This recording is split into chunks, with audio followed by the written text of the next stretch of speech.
I was just dumbfounded. I mean, who does that? But I've told that story numerous times now because it was such an impressive piece of service. And, you know, if someone says, you know, if you've got a local dentist you could suggest, I always say this person is. So there's something called a social media hack for every person for their business. And what happens, you know, if we had to put it simply for the audience, is your customer, is your prospect's going to check you out online before they say a yes. And they need that social proof. He was embodying his message with how he presented it. I have a dream, you know, I have a dream, you know, but all the little people, you know, and that whole thing was embodying what he wanted to communicate. And that's one of the reasons he was such a brilliant presenter and communicator, because he embodied it.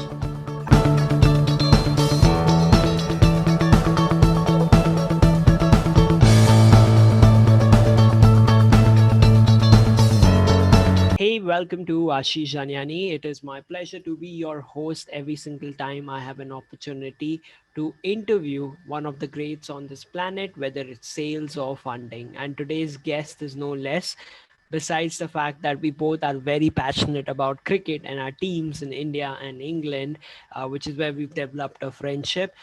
Jeremy Cassell is an amazing sales coach. Okay? He's been a coach for 2 decades. Okay? He's helped hundreds of people overcome their nerves and deliver exceptional presentations. So if presentation is an issue for you, this interview is vital for you. Okay, as a speaker, as a keynote speaker, Jeremy has inspired audiences across the world in Asia, North America, South America, and throughout Europe. He's trusted by firms such as Arthur Cox, Sodexo, Baker McKenzie,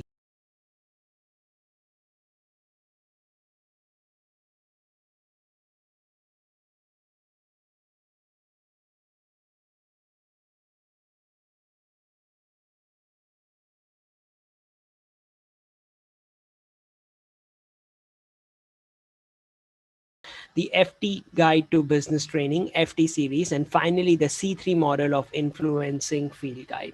It's my pleasure to welcome Jeremy Cassell on our show, Ashish Janiani, today. All right, so Jeremy, I want to start with brilliant selling, and you know you've written a few books, but I like the title, that's why I picked it up first. Why did you write Brilliant Selling, and who is that book for? Yeah, great question. So delighted to be with you, Ashish. And so to answer your question, Brilliant Selling was, we wrote it in 2008. And there's quite an interesting story to it, actually, which sort of tells you a little bit about selling, in fact.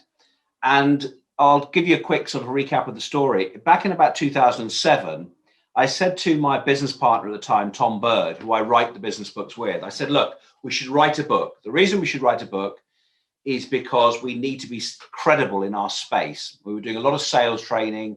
We were doing a lot of sales coaching, working with teams, leaders, and so forth. So once I'd persuaded Tom to write a book, we then thought, what sort of book should we write? And we decided in the end to write a sales management book. Because, you know, you're in sales, Ashish, so you know about this stuff. There's quite a few books on sales. There's quite a few books on management, but there are very few books on sales management. How do you run a sales team effectively? How do you recruit, motivate, manage, lead a sales team? There's very little about that. Anyway, we wrote the outline of a book. We wrote the first chapter, a précis, an overview, and we thought it was going to be for the sales management community, so people who were running sales teams. Anyway, we sent the proposal off to lots of different publishers, and we got virtually no response. We were, you know, we weren't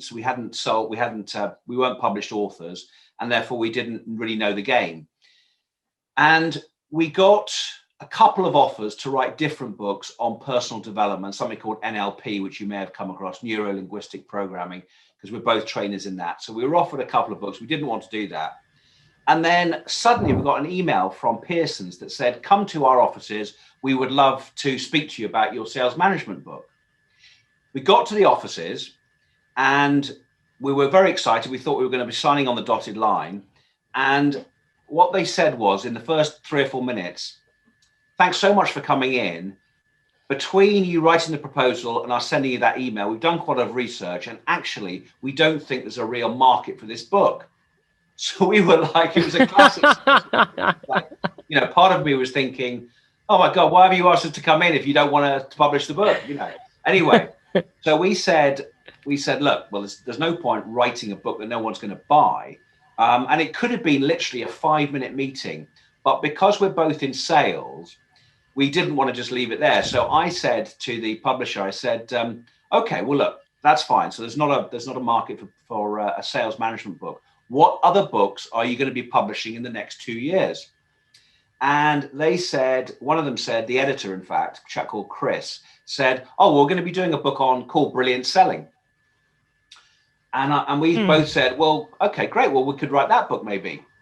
And they said, oh, well, that's probably not going to be possible because we're about to commission it. We've got 1 more week to go, and then we're going to be making a decision. And we've got already a couple of drafts in from various different authors.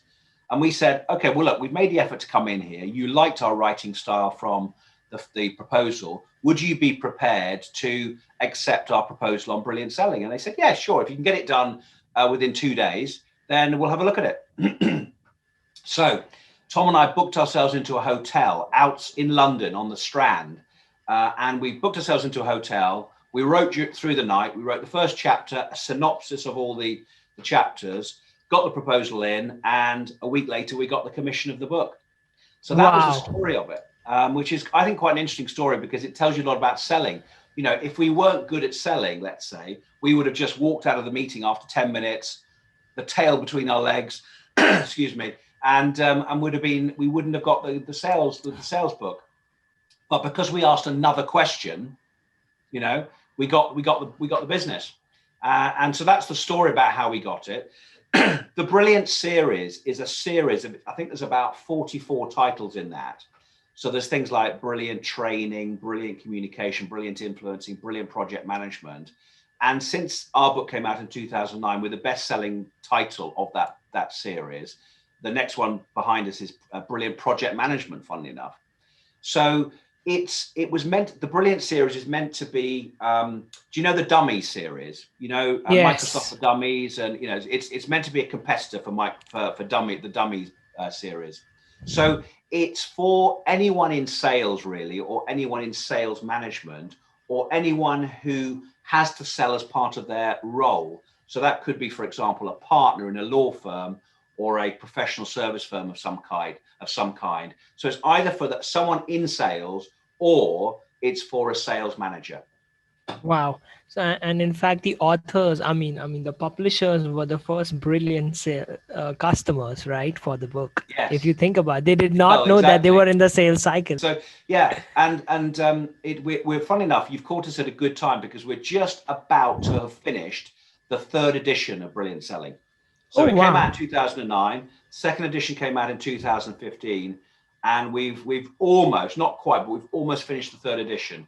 So they wanted to relaunch the Brilliant series, and so the 3rd edition is going to be coming out in September of this year. Wow, that's good. So what do people say who've read the book? What do they usually take out from Brilliant Selling? What are some highlights that they're like, well, this is what I really liked about it? You'll have to get a few people who bought the book and ask them, Ashish.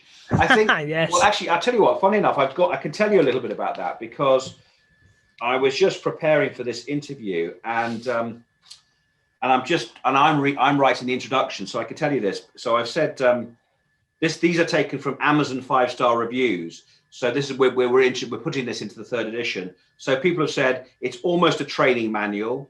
It's an example of the Brilliant series at its best, full of very practical tips, exercises, and suggestions.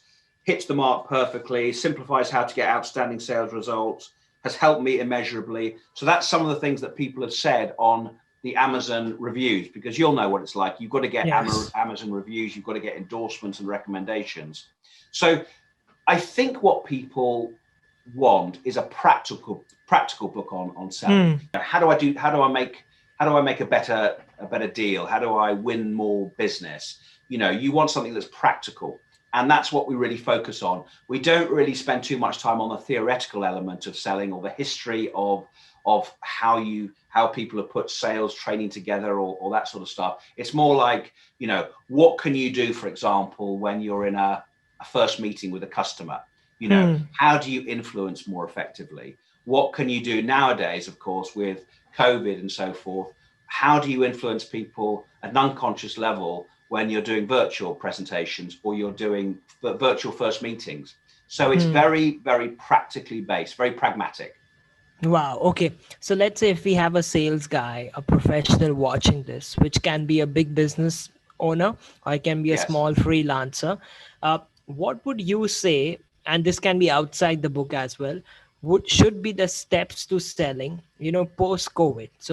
So people in the post COVID era, how do you go about the sales process?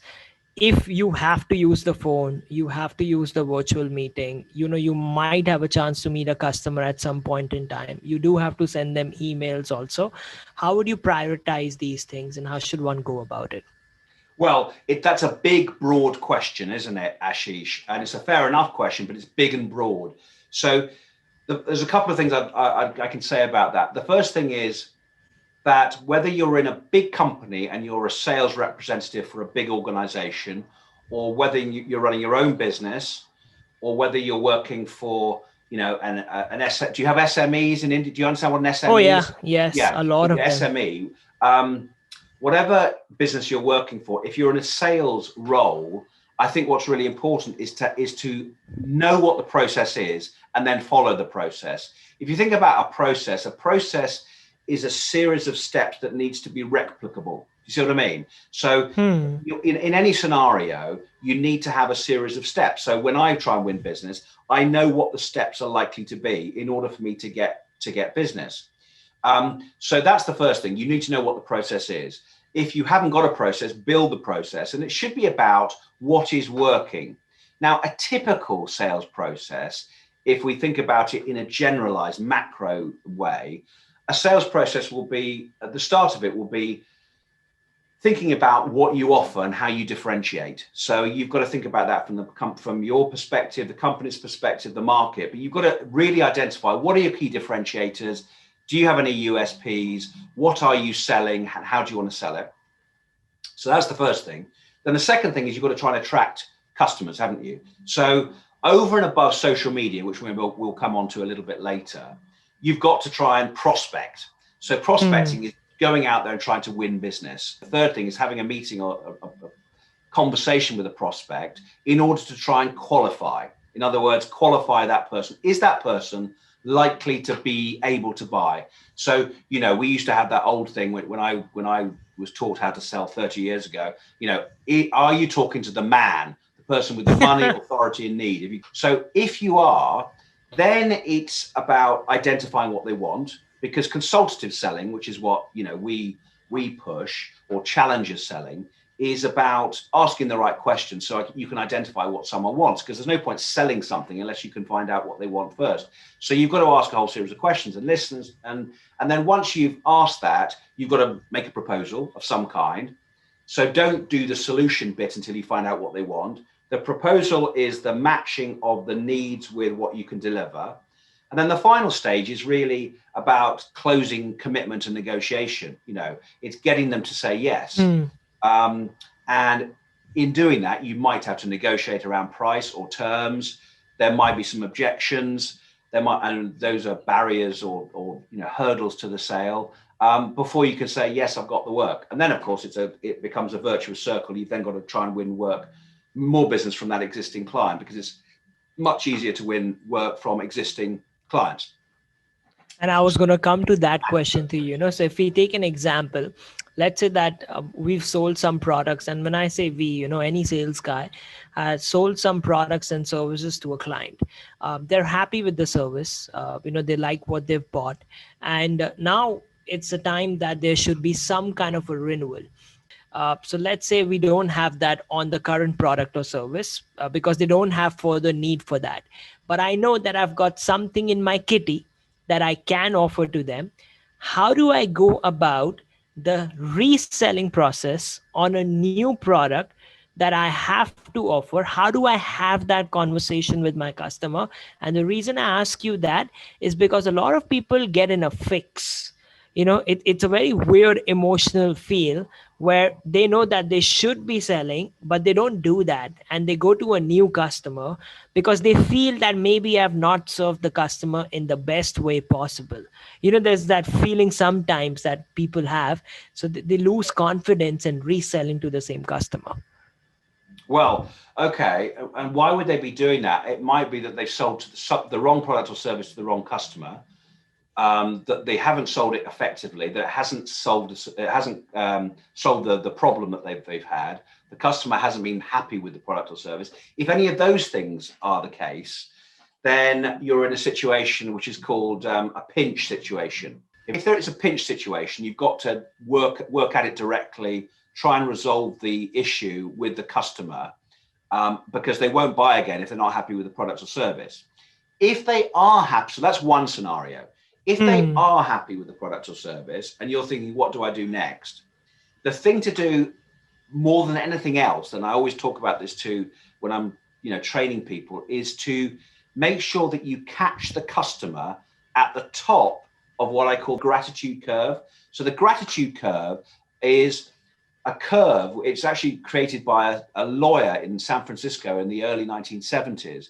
And it basically says, look, there is going to be a curve. And at the top of the curve, your customer is the most happy and pleased with the product or service that you've been able to deliver for them. At that point, that's when you sell. That's when you bill, invoice, if you have to do that. It's when you ask for a recommendation or a testimonial. It's when you sell the next product, because they're the happiest.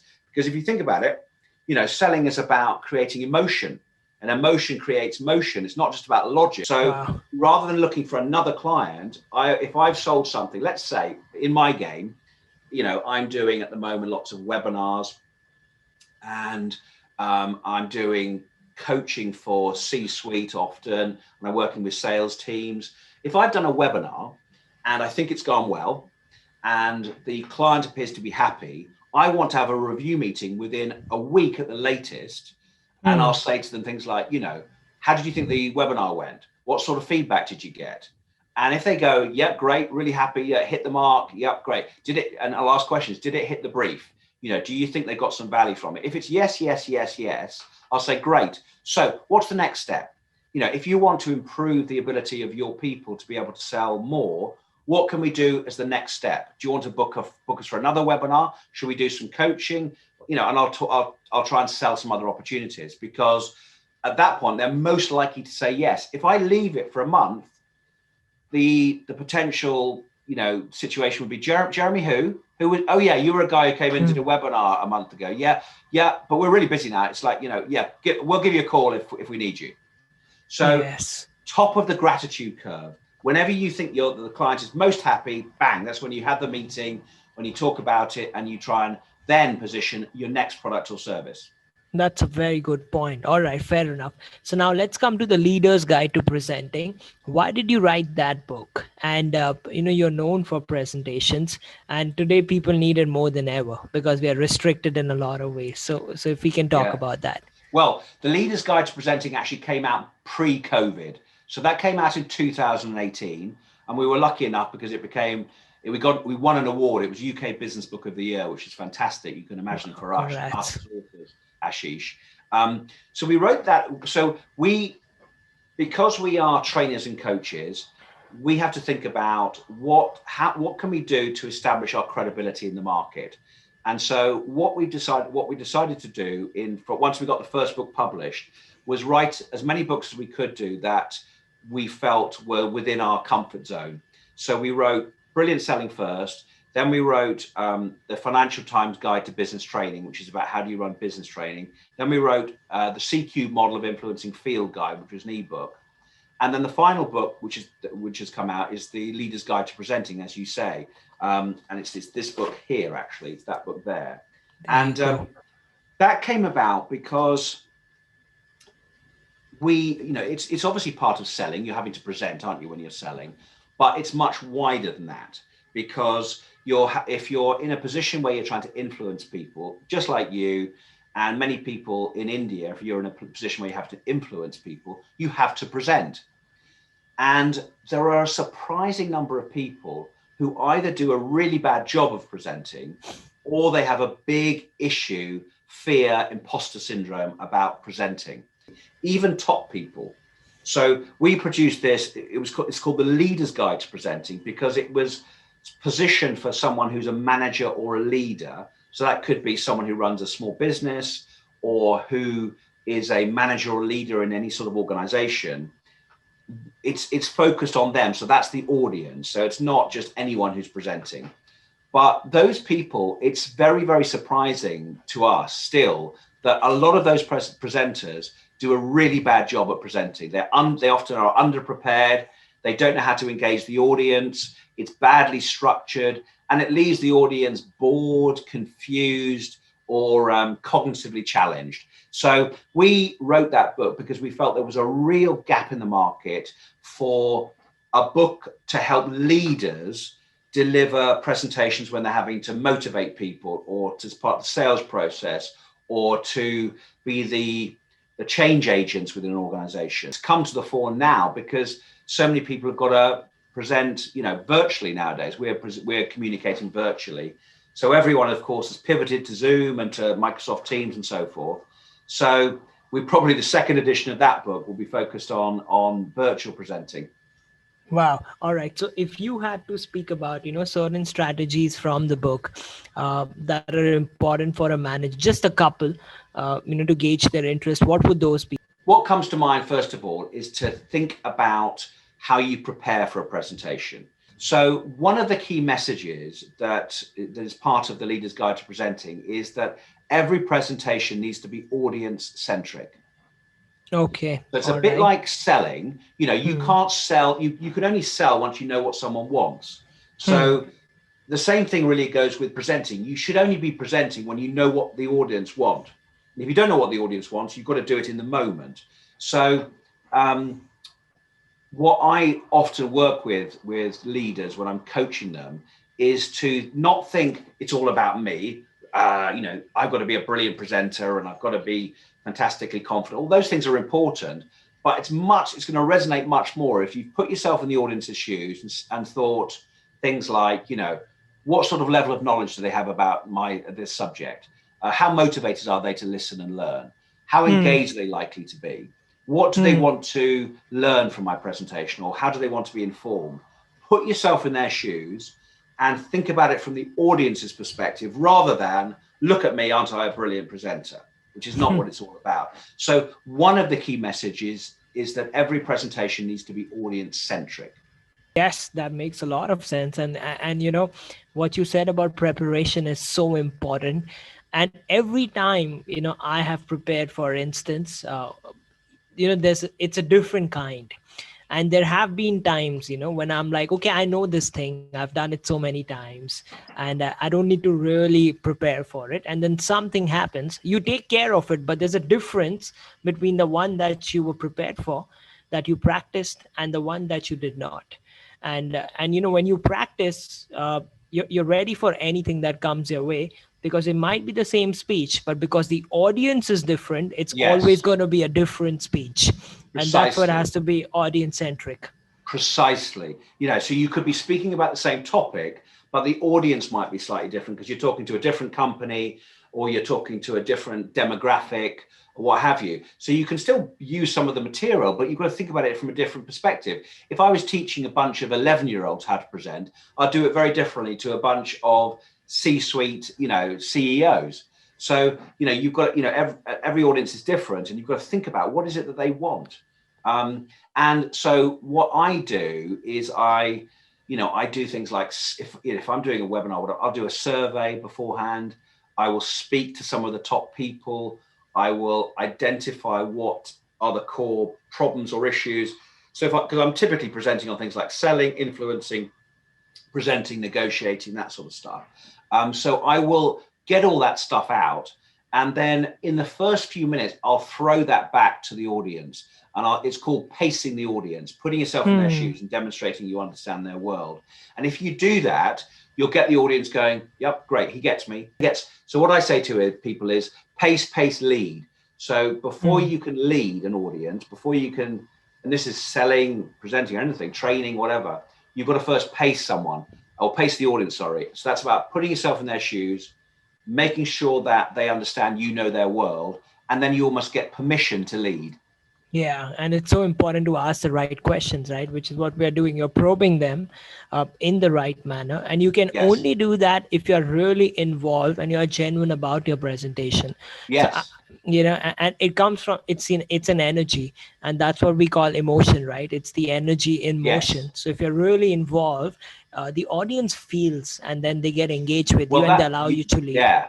Well, you're surfacing a really important point there, which is if the intention of your presentation is to create change, let's say, Hmm. if you aren't looking as though you are wanting change to happen, or you're not passionate or energetic or enthusiastic or whatever it is, if you're not living the emotion you want to create in the audience, they will spot that. So Yes. if you're a boring and disengaged presenter, people will just think the content's no good.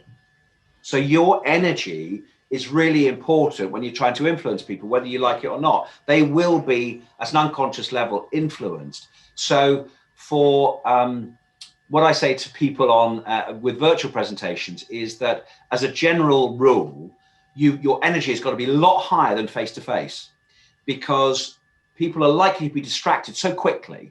Even on something like with something like this, if you're not exciting people or getting them interested in your material, they'll just switch off. There's tons of other things you can do. While you were talking about virtual presentation, I was like, just look at all the great speeches that have happened on the planet, Martin Luther King and Yes, otherwise. And that's exactly what you should do to learn how to do a virtual presentation when you have exactly. thousands of people to talk to. Because I mean, they could not engage with every person, but they had that monologue done in a way that even today the legacy lives on. And I just got Exactly that thought right. when you were speaking. And if you look at any of those speeches, you picked a particularly good example there, Martin Luther King. I have a dream. It's like he is like, it's not I have a dream. He was embodying his message with how he presented it. I have a dream. I have a dream. That all the little people. And that whole thing was embodying what he wanted to communicate, and that's one of the reasons he was such a brilliant presenter and communicator, because he embodied it. And I think that's really important, especially virtually, Yes, because of this, yes. because of the fact that it's just so difficult to engage people. In the UK, there was a survey done in, I think it was 2010, by Lloyds Bank, which said that the natural engagement, or the natural ability of people to focus, went down from 12 minutes to 5 minutes. And online, it's even less than that. If you're not getting straight in there, you just don't keep people engaged. So when I'm doing webinars, the traditional thing you would do is to sort of say, hello, I'm Jeremy, I do this, this is what we're going to be covering. I don't do that anymore. I just go straight into it. So I'll say something like, virtual presenters are made, not born. This is all learnable stuff. Now, let's get a sense of it. Who here has done a virtual presentation? Just press yes if you've done it. I'll use Mentimeter or some sort of interactive software, and I'll get them straight into it. So within a minute, they're doing something. Yes. Because if you don't do that, you just can't keep people's attention nowadays. Yes, and people don't realize how important is practice, which goes back to, how many times did Martin Luther King practice the speech before he delivered it, right? So people see the end result, but they don't know how many times he would have practiced for it. Well, you're absolutely right. So another example of that is you'll remember David Cameron, the ex-UK Yes. Prime Minister. Yeah. Yes. I can't remember the exact date, so don't hold me to this, but in something like 2006, 7, something like that, he wanted to become the head of the Conservative Party in the UK. And there were 5 candidates, and the bookies had him as the least favorite candidate. He was the rank outsider.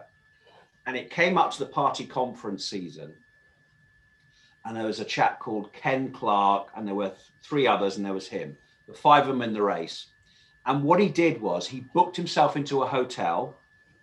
He, with his best friend, a chap called George Osborne, who became his chancellor and was the editor of the Evening Standard in London, and they practiced for 48 hours his presentation. and he decided to deliver it in an informal way. He learned the whole thing, and he took off his tie and he rolled up his sleeves, and all the other 4 candidates did a very formal presentation. They used auto cue or notes, and they went up and they presented in front of a lectern. Okay, what he did was he just walked out on stage. He had a chair, and he either sat in the chair or he stood up behind the chair, and he just talked because he'd learned the whole speech.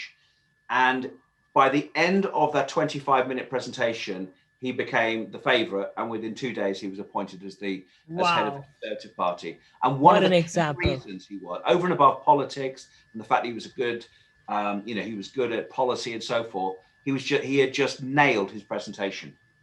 Wow. And he got the attention, right? So attention is such an important aspect. Exactly. He got the attention because he did something different. He didn't do the formal presentation bit. It was much more informal, and people thought, God, this guy is so good. It's just like he's talking off the top of his head. He's just like, but he learned it. He'd spent 48 hours learning it. So he'd practiced and practiced and practiced. And that's what great presenters do. And you're absolutely right. That's what people don't realize. They think so I always say to people when I'm coaching them, I say, look, practice like mad and then appear spontaneous. Appear as though it's just coming out of your head, and you weren't thinking about it before. But actually the spontaneity comes because you have prepared so well.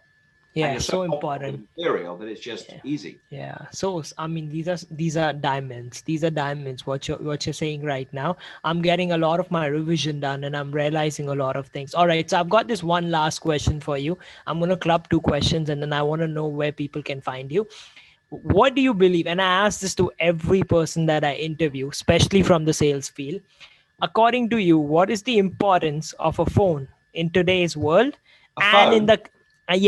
Making a phone call to a customer, and in the coming years, let's say 5 years down the line, and how do you place social media in the selling cycle? Because, when we started the interview, we said we'll speak about that. So I'm clubbing those 2 questions as my final question for you. Oh, that's a big one, isn't it? Well, I've got my phone beside me. I've got my phone here, so it must be that quite important to me. I mean, we all spend ages on the phone, don't we, nowadays? I probably spend as much time on the phone as I would do on my computer, I would think. Here's a simple little thing you can do, which I do a lot of the time. I sent 2 videos to my clients. One was a video that I was about to post that I actually posted yesterday on LinkedIn. And another was a specific video to that person, just asking them how they were and how things were going.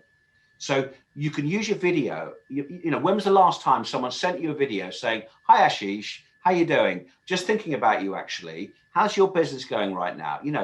If anyone sent that to me, I would I would be thinking that was great. But I did. I learned this from a dentist about 3 years ago. I went to the dentist and I had quite a lot of work done on my teeth. It was about £1,500 worth of work, over about 3 sessions, and it was quite painful. No one, most people don't like going to the dentist, do they? And about a week after I went to the dentist, I got got a click through on my phone, and there was this video from the dentist, and it was like, what? And it literally was, "Hi, Jeremy, how you doing? I just thought I'd give you a quick call via video just to see how you're doing. Obviously we spent a lot of time together, and so thanks very much for telling me all about you. I just want to make sure you're okay. Is anything hurting? If there's anything I can do at all, give me a call in the surgery." I was just dumbfounded. I mean, who does that? But I've told that story numerous times now because it was such an impressive piece of service. And if I'm ever having to think about who do I if someone says, have you got a local dentist you can suggest, I always say this individual. So I thought that was a brilliant bit of service, but that's a little tip. I want to link it to social media. I mean, I think that, funny enough, I'm responsible for the chapter about social media in the new edition of Brilliant Selling, because the 2nd edition was in 2015. And even though social media was important then, we didn't include it in the 2nd edition, but we included social selling in the 3rd edition. If you want to sell a product or a service, you have got to become magnetic. You want people to be drawn to you. You contacted me and we're talking now because you found me somehow, on LinkedIn, or, you were looking for people. You wouldn't have found me unless I'd had a good LinkedIn profile. I've got whatever it is, 5,000 followers or so on LinkedIn. It's not a huge amount, but it's a reasonable tribe. And I post pretty much every day, certainly 4 days a week. And because I'm doing a lot of video stuff at the moment, I do a video a week on tips of, so if you look on my LinkedIn, Jeremy Cassell LinkedIn profile, you'll see lots of videos of me delivering material that I think is useful for people on virtual presenting. So I think it is increasingly important. Now, I think what you've got to do is think very carefully about who you're trying to influence, who is your avatar, who you're trying to influence, what's the profile, and then you've got to post stuff that is going to be useful for that group. That's pretty obvious stuff.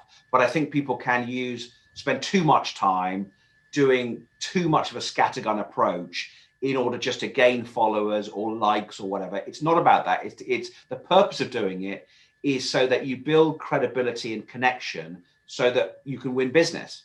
So I have got direct business from social media in the same way as I've got direct business from producing a book. In answer to your question, phone is just part of the armory of a salesperson nowadays. And social media, if you want to be magnetic, if you want to create a following or a tribe, you have to be on social media, and you have to be very clear about what you're trying to achieve and who you're trying to attract. Yeah, when you were talking, I got this thought, to put it across, because you mentioned that important point.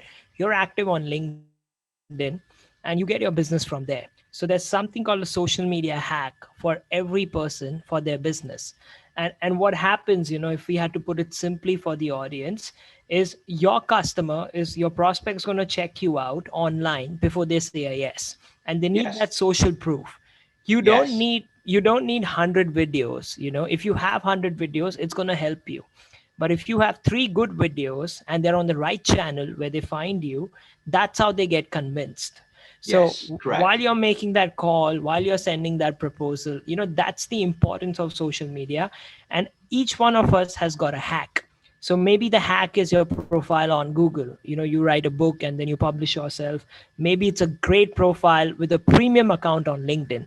It'll cost you about $25, but that's $25 of marketing, which you don't know how many people are like, oh, you've got a premium profile. And they're like, oh, wow. Okay. And they have that aha moment and they believe, you're the right person to deal with. So when you're saying that, so I think that's the importance and the placement of social media in our I love it. Social proof, absolutely. And of course, you'll know that comes from Robert Cialdini, who did a lot of work on his seminal book. Love him. Influence. So social proof is really important. That's why TripAdvisor is, people go on TripAdvisor to, check out a hotel because they want to know, don't they? So if you don't, and that's what I say to people in sales. I say, look, if you're on LinkedIn and you've got 102 connections and you don't have anything about yourself, the social proof is you're not someone to do business with. So either get off LinkedIn and just scrap your profile, or populate it properly and get a decent number of connections and connect with people. It's a choice.